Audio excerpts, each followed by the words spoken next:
Waalaikumsalam warahmatullahi wabarakatuh. Gimana kabarnya kalian semua? Alhamdulillah baik, Bu.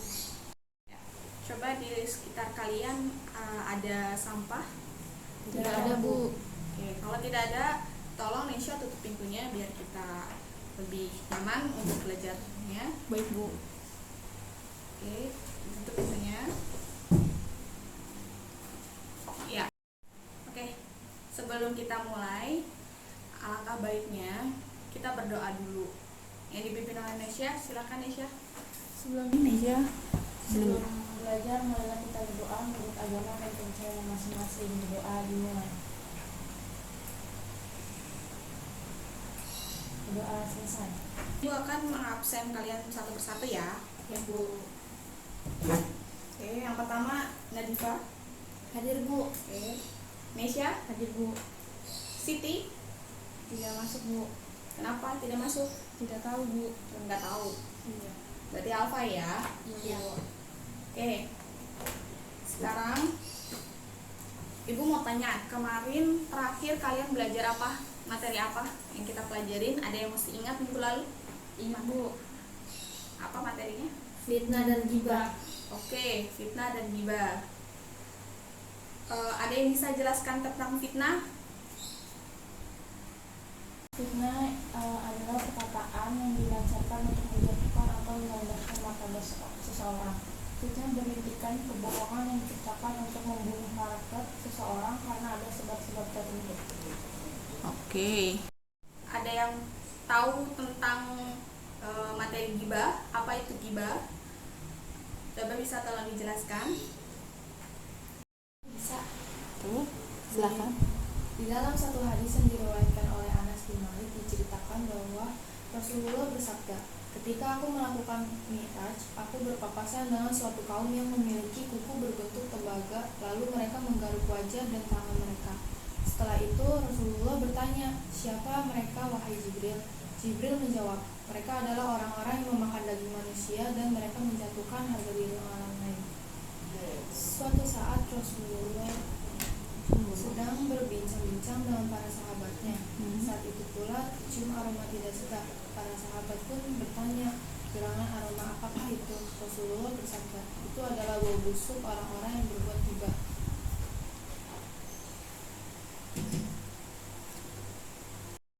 Oke, kemarin kan Ibu sudah memberikan tugas untuk kalian mencari artikel tentang fitnah dan gibah, ya. Sekarang Ibu mau mendengarkan penjelasan yang kemarin Ibu suruh cari tentang materi fitnah. Kemarin siapa yang mencari artikel tentang fitnah? Saya, Bu. Oke, Nisha, boleh dijelaskan Boleh, Bu. tentang artikel yang kemarin kamu cari. Boleh. Tentang fitnah.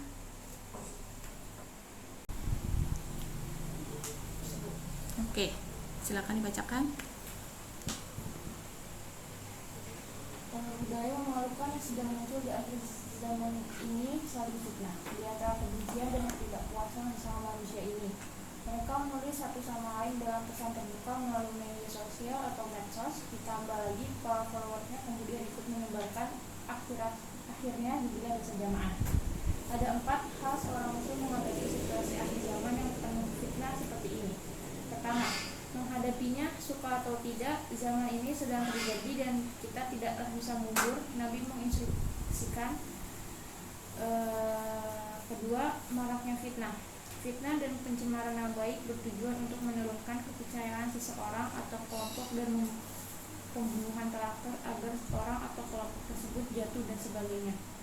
Dalam bahasa Melayu, lebih menitik beratkan pada makna kebohongan yang dilakukan dalam bentuk kata-kata, tulisan terhadap orang lain dengan berbagai arti dan tujuan.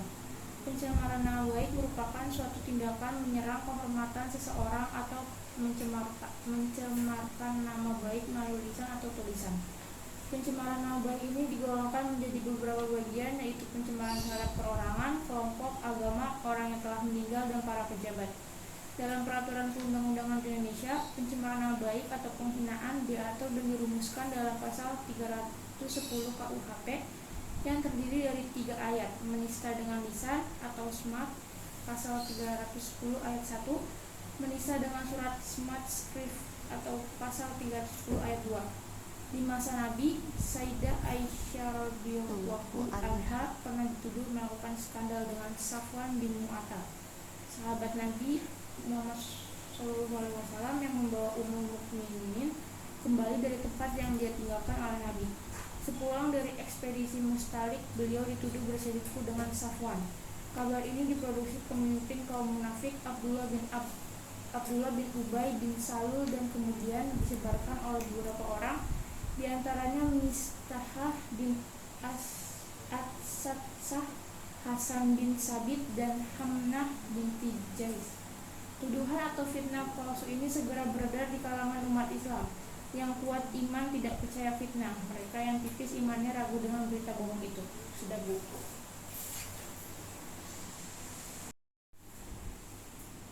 Oke, fitnah.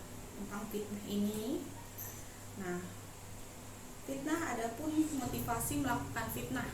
Yang pertama itu dia akan mencari cuman harta duniawi. Dia hanya memikirkan harta-hartanya dia yang di dunia, tidak ingat tentang untuk akhirat. Kemudian ada menjerumuskan orang ke dalam neraka. Jadi mengajak orang untuk melakukan fitnah tersebut. Ya, jadi mengajak orang lain itu ke jalan yang sesat. Ya. Kemudian ada mencari jabatan atau profesi tertentu. Jadi orang itu hanya ingin mencari jabatan yang lebih tinggi, tapi dengan cara memfitnah orang lain. Itu nggak bagus, nggak baik. Itu perilaku yang jelek atau perilaku yang tercela. Kemudian di sini Ibu akan menjelaskan tentang caranya atau menghindari perilaku fitnah tersebut. Yang pertama, kita harus sering-sering baca Al-Quran, kemudian mengkaji dan mempelajari Al-Quran. Untuk apa? Untuk mengantisipasi terjadinya fitnah. Sebaiknya seorang banyak membaca Al-Quran dan mengkajinya. Antisipasinya ini untuk perbuatan fitnah itu, untuk pelajaran bagi umat Islam untuk terhindar dari fitnah-fitnah tersebut. Jadi kita harus sering-sering baca Al-Quran dan mengkajinya, ya. Kemudian ada meningkatkan keimanan. Nah, ketika kita difitnah sama orang lain, itu adalah ujian kita sampai mana batas kita dalam menghadapi cobaan yang diberikan oleh Allah Subhanahu wa taala. Ya. Ya, Bu. Ya, di situ juga tertera dalam Quran surah Al-Imran ayat 173 sampai 174. Nah, kita sekarang dan banyak-banyak berdoa agar terhindar dari hal yang membahayakan diri. Ya. Membahayakan diri itu contohnya dari fitnah tersebut. Materi ghibah kemarin siapa yang mencari artikelnya? Saya, Bu. Oke, Nadifa boleh tolong jelaskan tentang materi ghibah. Ya, Bu. Bergunjing atau ghibah sudah menjamur di kalangan masyarakat. Ironisnya banyak pelakunya adalah kaum wanita. Perbuatan ghibah yang biasanya dengan membicarakan kejelekan orang lain nyatanya sudah dianggap lazim. Namun Allah Subhanahu wa taala memiliki segala cara untuk mengingatkan hamba-hambanya yang beriman. Ketika kita sudah menyadari perbuatan ghibah yang kita lakukan, hendaknya kita langsung memohon ampun. Dirangkum dari berbagai sumber, berikut adalah cara-cara menghindari tindakan ghibah. Yang pertama, sebelum membicarakan kejelekan, ingatlah kebaikan orang itu. Pada kita kejenuhan manusia adalah memandang keburukan lebih banyak daripada kebaikan. Padahal manusia diciptakan memang tidak sempurna, yang memiliki banyak sekali kekurangan dan kesalahan. Begitupun juga kita. Yang kedua, semua orang pasti pernah melakukan kesalahan. Jangan suka menggunjingkan orang lain, padahal kita sendiri masih banyak yang harus diperbaiki. Sebelum membicarakan orang lain, cobalah kita membayangkan sendiri bagaimana rasanya jika keburukan kita dibicarakan dan disingkap kemana-mana. Itulah yang akan mereka rasakan pula. Yang ketiga, mengisi waktu luang dengan kesibukan kebiasaan menggunjingkan orang lain biasanya dilakukan saat ada waktu kosong di mana kita sedang tidak melakukan apapun. Agar terhindar dari ghibah, kita harus mengisi waktu kosong itu dengan melakukan banyak hal yang lain berguna. Misalnya belajar, belanja, membaca, dan lain-lain. Keempat, bergaul dengan orang yang berperilaku baik. Pergaulan yang buruk merusak kebiasaan baik. Itulah moto yang harus selalu kita ingat. Bagaimana cara kita bisa berhenti melakukan gibah jika kita selalu berkumpul dengan orang-orang yang setiap hari bergosip? Maka dari itu, carilah kelompok orang cendekiawan yang membangun kepribadian kita lebih baik. Meski bukan berarti kita menjauhi orang-orang berperilaku buruk. Yang kelima, memperingatkan orang lain yang melakukan gibah. Inilah yang harus kita lakukan ketika menemukan sekelompok orang yang sering menjelek-jelekan orang lain. Peringatkan mereka, karena penyakit bisa mewabah jika tidak ada yang menghentikannya. Yang keenam, banyak membaca Al-Quran. Jika Anda mengaku umat yang beragama, berhentilah berbuat buruk dan perbanyak membaca Al-Quran. Banyaknya firman Allah bisa membuat diri kita dipenuhi kesucian yang membuat kita bisa kebal dari bisikan setan. Yang ketujuh, pikirkan sebelum bicara sebelum membicarakan orang lain. Pikirkanlah dahulu apakah perkataan itu bermanfaat. Lidah bisa menjadi berkat dan bisa juga menjadi kutuk. Kita harus memilihnya. Baca juga doa meluluhkan hati suami agar lembut hati dan makin sayang istri. Beragam manfaat menghindari gibah. Manfaat menghindari gibah sangat banyak sekali. Jadi jangan menganggap bahwa menghindari gibah tidak memiliki manfaat. Orang-orang yang menghindari perbuatan gibah akan memiliki banyak sekali anugerah yang bisa kita dapat, yaitu satu, aktivitas lebih produktif.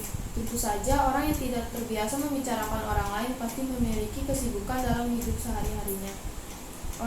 Orang-orang yang menghindari gibah akan memiliki pikiran yang lebih santai untuk mengerjakan kegiatannya, yang menghasilkan kerja yang lebih produktif tanpa gangguan. 2. Hidup lebih tenang. Salah satu manfaat lainnya menghindari gibah adalah hidup kita tidak diganggu dengan perbuatan orang lain. Jika ada orang yang melakukan ini dan itu, otomatis kita tidak terlalu pusing karena tidak berniat melakukan gibah. Dengan begini, hidup kita akan lebih tenang dan tidak terusik membicarakan orang lain. Yang keempat, langkah tegas menghindari fitnah. Karena sesungguhnya perbuatan gibah adalah langkah menuju perbuatan fitnah. Orang yang memfitnah dikatakan adalah orang yang jahat, memangsa saudaranya sendiri. Yang keempat, mempunyai nilai positif di masyarakat. Orang-orang yang suka membicarakan orang lain tentu saja memiliki cap negatif di kalangan masyarakat.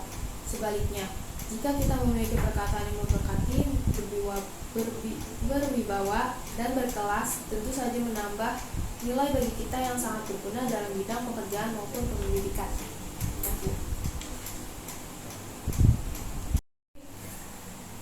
Bagus artikel yang dicari sama Nadifa tentang gibah, ya. Motivasi berbuat gibah. Itu ada pun motivasi berbuat gibah, yaitu pertama, mengobati sakit hati.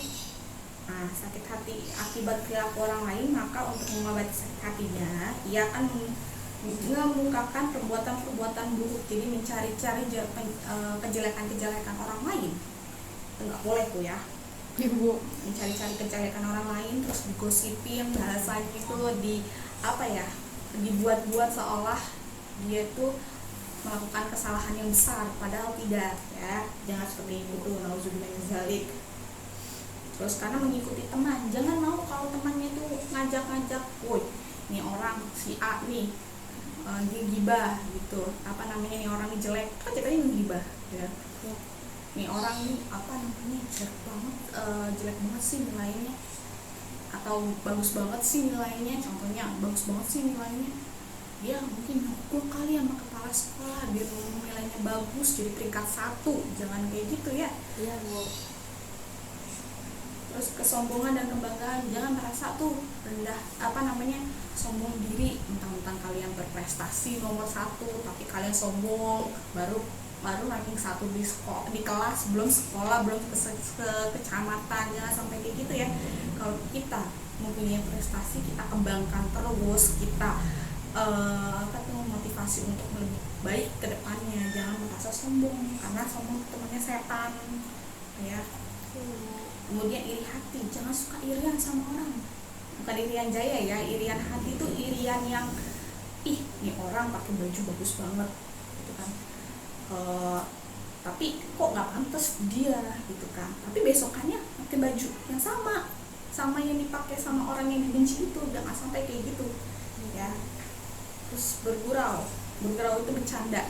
Nah, bercanda di sini kalian tuh bercanda yang sewajarnya, jangan sampai menghina, jangan sampai namanya tuh apa ya, playing victim ya bahasa sekarang tuh.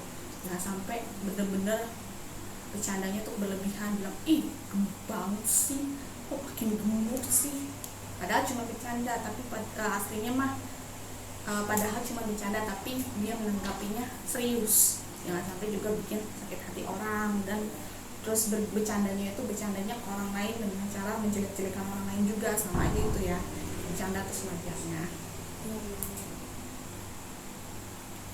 Kemudian menyindir atau mencaci, jangan suka menyindir orang lain.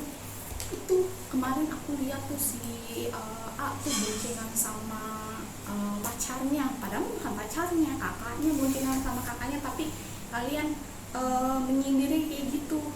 Jangan nyindir gitu, nyindir sama teman sendiri lagi, nggak boleh ya, nggak bagus itu ya. Ya Bu.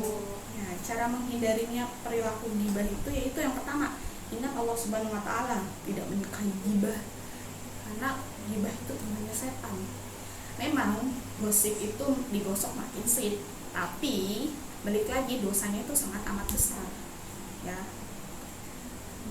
Kemudian melakukan introspeksi diri, jadi sebelum kita menilai orang lain itu buruk, kita introspeksi diri sendiri ya. Kalau merasa diri kita itu nggak melakukan sesuatu, tapi orang itu melakukan sesuatu yang buruk, ya kita balik lagi, kita introspeksi diri kalau kita masih punya salah, kita punya kejelekan gitu ya. Kemudian menyadari bahwa gibah menyakitkan, ya memang menyakitkan karena bikin sakit hati orang, bikin orang dendam jadinya ya. Sampai di sini dulu materi kita ya. Coba sebelum kita tutup, Nadifa atau Nisha menjelaskan tentang kesimpulan. Fitnah itu adalah fitnah yang dijadikan sebagai perbuatan yang dilakukan bagi dengan ucapan atau perbuatan, tulisan dan hal lainnya tanpa memiliki dasar yang dilakukan untuk menjatuhkan atau merendahkan martabat seseorang. Fitnah merupakan kebohongan yang diciptakan untuk membunuh karakter seseorang karena berbagai kepentingan seperti mengejar jabatan atau uang. Oke, bagus kesimpulan tentang fitnah.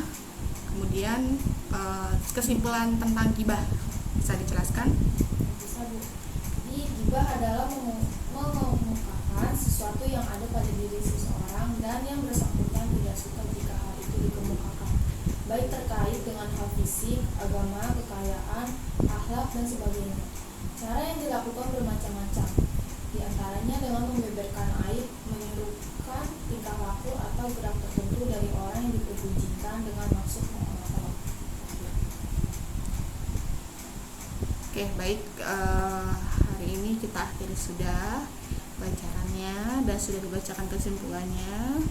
Sekarang kita akhiri pelajaran ini. Sebelum kita akhiri, kita berdoa. Kita akhiri pelajaran hari ini. Kesimpulan sudah dibaca dan artikel-artikel yang kalian cari juga sudah benar, sudah bagus. Dan jangan lupa banyak-banyak baca juga. Kita banyak mencari-cari ilmu, informasi di buku atau di majalah ya. Internet boleh, tapi kita saring dulu ya. Sekian hari ini, materi pelajaran hari ini kita cukupkan, kita sudahkan ya. Untuk besok kita akan belajar tentang sifat-sifatnya Ibnu Muhammad Iqbal sama Ibnu siapa satu lagi itu saya lupa ya. Besok kita bahas itu ya. Sebelum itu nanti Ibu akan share materi tersebut di WhatsApp ya, atau di email kan ke kalian masing-masing ya. Cukup sekian hari ini pelajaran kita, kurang lebihnya mohon maaf ya. Assalamualaikum warahmatullahi wabarakatuh. Waalaikumsalam warahmatullahi wabarakatuh.